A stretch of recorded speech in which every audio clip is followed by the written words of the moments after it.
इस्लाम के दूसरे सबसे बड़े खलीफा उमर बिन खत्ताब रज़ी अल्लाह ताला अन्हु जब फ़िरौन के मुल्क को फ़तह करने के लिए जब जंग का ऐलान किया गया, लेकिन इसमें भी एक ट्विस्ट है।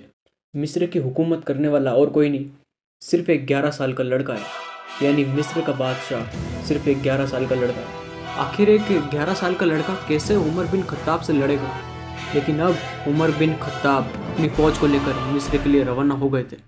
आखिर इतना छोटा लड़का मिस्र का बादशाह बन कैसे गया? आइए इस वीडियो को शुरू से शुरू करते हैं। फिरौन जो हजारों साल तक पूरे इजिप्ट पर राज करते रहे, लेकिन अब फाइनली मुसलमान उमर बिन खत्ताब की खिलाफत में फिरौनों के इसी इजिप्ट को हमेशा के लिए उनसे छीनने वाले थे। यह स्टोरी इजिप्ट की फतह की स्टोरी बहुत ही इंटरेस्टिंग होने वाली है, क्योंकि आज तक इसे किसी ने एक्सप्लेन नहीं किया। पर वेट, यहाँ पर एक बहुत बड़ा मसला था। खलीफा उमर ये चाहते ही नहीं थे कि मुसलमान इजिप्ट पर हमला करें, क्योंकि इजिप्ट पर हमले से कुछ ही अरसा पहले मुसलमानों की खिलाफत पर एक बहुत बड़ी मुसीबत आई थी, ताऊन।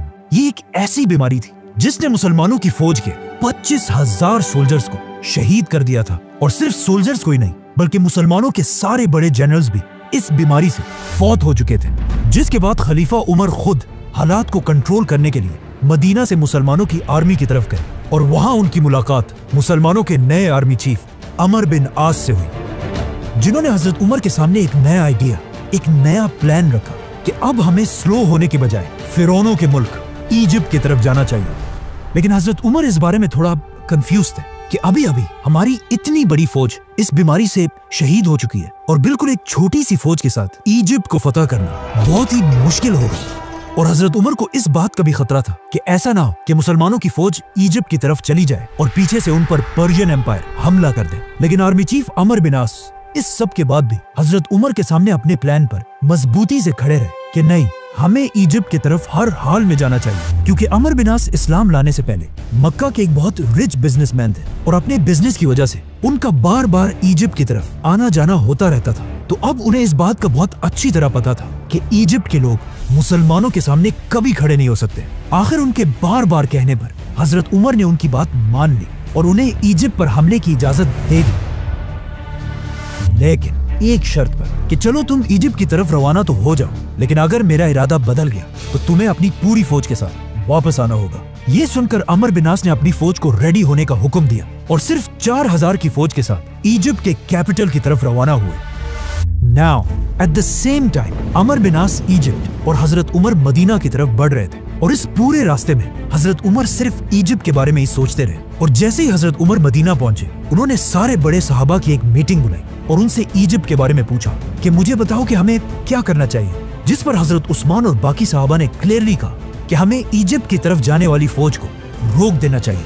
आर्मी चीफ, मिनिस्टर, सहाबा, इन सब की बातें सुनने के बाद आखिर हजरत उमर ने फैसला किया और अमर बिन आस के नाम एक लेटर भेजा, जिसमें हजरत उमर ने अपने आर्मी चीफ को क्लियर ऑर्डर दिया था कि जैसे ही तुम्हें मेरा ये खत मिले, अपनी पूरी फौज लेकर वापस आ जाओ। लेकिन अगर तुम लोग पहले ही इजिप्ट के बॉर्डर को क्रॉस कर चुके हो तो फिर अल्लाह का नाम लो और आगे बढ़ो। जैसे ही हजरत उमर का ये मैसेंजर अमर बिन आस तक पहुंचा, मुसलमान पहले ही इजिप्ट के बॉर्डर को क्रॉस कर चुके थे। लेकिन यहाँ पर स्टोरी का एक दूसरा एंगल भी कि जैसे ही हजरत उमर का मैसेंजर अमर बिन आस तक पहुंचा, मुसलमान इजिप्ट नहीं पहुंचे थे, बल्कि इजिप्ट के बॉर्डर से बिल्कुल थोड़ी सी दूरी पर थे। लेकिन जैसे ही अमर बिन आस ने हजरत उमर के मैसेंजर को देखा, उन्हें अच्छी तरह समझ आ गई कि इस लेटर में क्या लिखा हुआ है। तो उन्होंने फौरन ये लेटर खोला ही नहीं, बल्कि पहले उस मैसेंजर को बिठाया, उसे खिलाया और उसे थोड़ा आराम करने को कहा। और जैसे ही मुसलमानों ने इस बॉर्डर को क्रॉस किया, आर्मी चीफ अमर बिन आस ने खलीफा उमर के लेटर को खोला और कहा कि अब तो बहुत देर हो चुकी है, अब हमें आगे बढ़ना ही होगा। इसी के साथ अमर बिन आस मुसलमानों की पूरी फौज को लेकर बहुत तेजी से आगे बढ़ने लगे।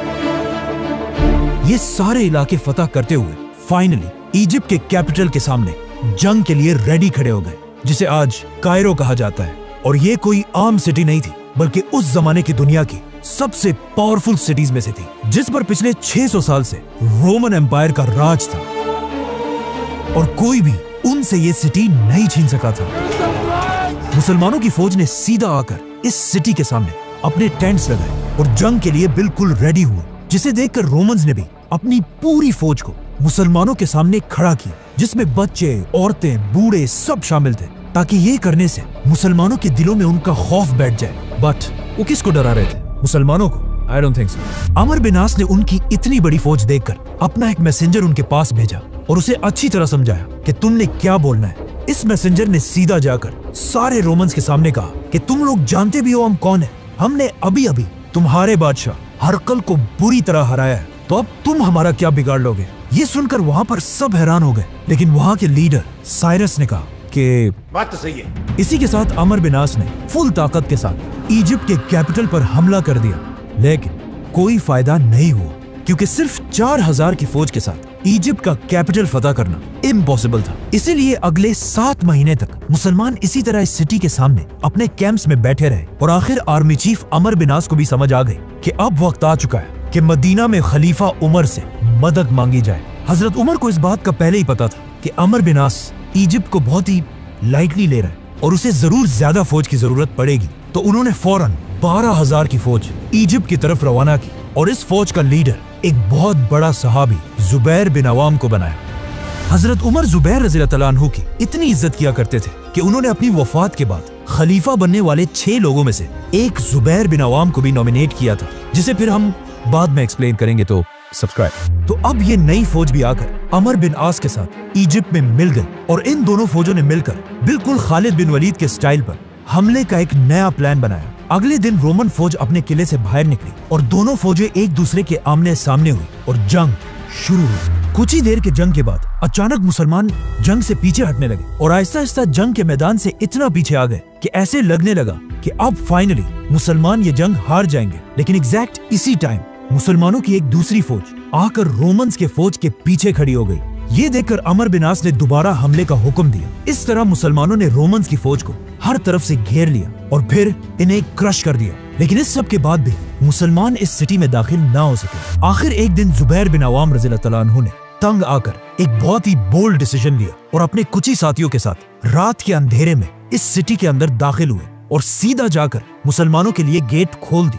ये देखकर मुसलमानों की पूरी फौज इजिप्ट के कैपिटल में एंटर हुई और इस सिटी को फतह करके यहाँ के गवर्नर को ढूंढने लगी। But it was too late. Governor पहले ही इस सिटी को छोड़कर इजिप्ट की सबसे पावरफुल सिटी अलेक्जेंड्रिया की तरफ भाग चुका था। नाउ गवर्नर भाग तो गया था, लेकिन उसके दिल में मुसलमानों का इतना खौफ बैठ चुका था कि उसने यहाँ से भागते ही मुसलमानों की तरफ एक लेटर भेजा कि अब और बस है, मैं पूरे इजिप्ट को हजरत उमर के सामने सरेंडर करने के लिए तैयार हूँ। अमर बिन आस ने गवर्नर की इस रिक्वेस्ट को बिल्कुल रिजेक्ट कर दिया, क्योंकि उन्हें पता था कि मुसलमानों की जंग इस गवर्नर से नहीं बल्कि रोमन एम्पायर के बादशाह से। आर्मी चीफ अमर बिन आस ने इजिप्ट के सरेंडर की ये ऑफर एक्सेप्ट तो कर ली, लेकिन जब रोमन एम्पायर के बादशाह हेराक्लियस को अपने गवर्नर के इस सरेंडर का पता चला, तो उसे गवर्नर की इस बुज़दिली पर बहुत गुस्सा आया कि इसकी औकात क्या है, इसने मुझसे पूछे बगैर पूरे इजिप्ट को सरेंडर कर दिया। जिसके बाद उसने सारे रोमन फौज को मैसेज भेजा कि गवर्नर की बातों को छोड़ो और मुसलमानों के साथ आखिरी जंग के लिए तैयार हो जाओ। मुसलमानों के आर्मी चीफ अमर बिन आस को भी समझ आ गई कि अब रोमन एम्पायर का बादशाह आखिरी दम तक लड़ने के लिए तैयार है, तो उन्होंने भी अपनी आर्मी को अलेक्जेंड्रिया की तरफ जाने का हुक्म दिया। अब यहाँ पर एक बहुत ही इंटरेस्टिंग स्टोरी है कि जब मुसलमान अपना सामान पैक कर रहे थे और अपने टेंट्स को बांध रहे थे, तो अमर बिन आस रज़ी अल्लाह अन्हु भी अपना टेंट बांधने के लिए गए। तो वहां उन्होंने देखा कि उनके टेंट के अंदर ही एक कबूतर ने अपना घोंसला बनाया हुआ है और साथ उस कबूतर के बच्चे भी थे। तो अब अमर बिन आस ने इस कबूतर के घर को बचाने के लिए इस टेंट को यहीं पर रहने दिया। ये टेंट बहुत ही इंपॉर्टेंट है, क्योंकि आने वाले वक्तों में हर मुसलमान ने इस टेंट को एक निशानी के लिए यहीं पर रहने दिया और इसी टेंट के आसपास आबाद होने लगे। नाउ अरबी में टेंट को फुस्तात कहा जाता है और आगे जाकर इसी कबूतर के टेंट की वजह से इजिप्ट के कैपिटल का नाम ही फुस्तात पड़ा, जो आज तक इजिप्ट का कैपिटल है और उसे कायरो कहा जाता है। Let's come back to the story. Romans की कुछ ही अरसे बाद मुसलमान भी इस सिटी के पास पहुंच गए और इस सिटी को देखकर बिल्कुल हैरान रह गए, क्योंकि अलेक्जेंड्रिया अलेक्जेंडर द ग्रेट के नाम पर बनी एक बहुत बड़ी सिटी थी और हजरत उमर ने अपनी पूरी खिलाफत में इससे बड़ी सिटी पर कभी हमला नहीं किया था, जो दमेस्कस और मदईन जैसी सिटी से भी बहुत बड़ी थी। मुसलमानों ने यहाँ पहुंचकर इस सिटी को फतह करने की बहुत कोशिश की, लेकिन मुसलमानों की सारी कोशिशें बिल्कुल फेल होती रही और अगले 6 महीने तक मुसलमान इस सिटी के दरवाजों के सामने बिल्कुल बेबस बैठे रहे और मुसलमानों के मोराल को और तोड़ने के लिए रोमन बादशाह ने एक बहुत बड़ी फौज मुसलमानों के साथ जंग के लिए तैयार की। अब फाइनली ये लग रहा था कि खलीफा उमर कभी भी इजिप्ट को फतह नहीं कर पाएंगे और मुसलमानों की फौज यहाँ से मायूस होकर वापस चली जाएगी। लेकिन अचानक यहाँ पर एक बहुत बड़ा ट्विस्ट आया और सारी सिचुएशन बिल्कुल बदल गई। अचानक रोमन एम्पायर के कैपिटल इस्तांबुल में द ग्रेट रोमन एम्पायर का आखिरी पावरफुल बादशाह हेराक्लियस 30 साल की हुकूमत के बाद मर गया, जिसके बाद उसके जवान बेटे ने आकर अपने बाप का तख्त संभाला। इस यंग बादशाह से रोमन एम्पायर की बहुत उम्मीदें थी कि ये जरूर मुसलमानों से हमारी खोई हुई ताकत को छीनेगा, लेकिन सिर्फ कुछ ही दिन तख्त पर रहने के बाद इस बादशाह की सुतेली मां ने इसे मार दिया और अपने बेटे को रोमन एम्पायर की तख्त पर बिठाया। लेकिन ये देखकर रोमन एम्पायर के जनरल्स और अवाम को बहुत सख्त गुस्सा आया, जिसके बाद यहाँ पर रोमन एम्पायर में एक बहुत बड़ी सिविल वॉर स्टार्ट हुई, जिसके बाद वो फौज जिसे हेराक्लियस ने मुसलमानों से लड़ने के लिए भेजा था उसे मजबूरन वापस जाना पड़ा। ये सिविल वॉर इतनी बड़ी कि बस सभी एक दूसरे को मारने लगे। लेकिन जब हालात थोड़े कंट्रोल हुए तो रोमन एम्पायर के तख्त पर एक नया बादशाह बैठा हुआ था।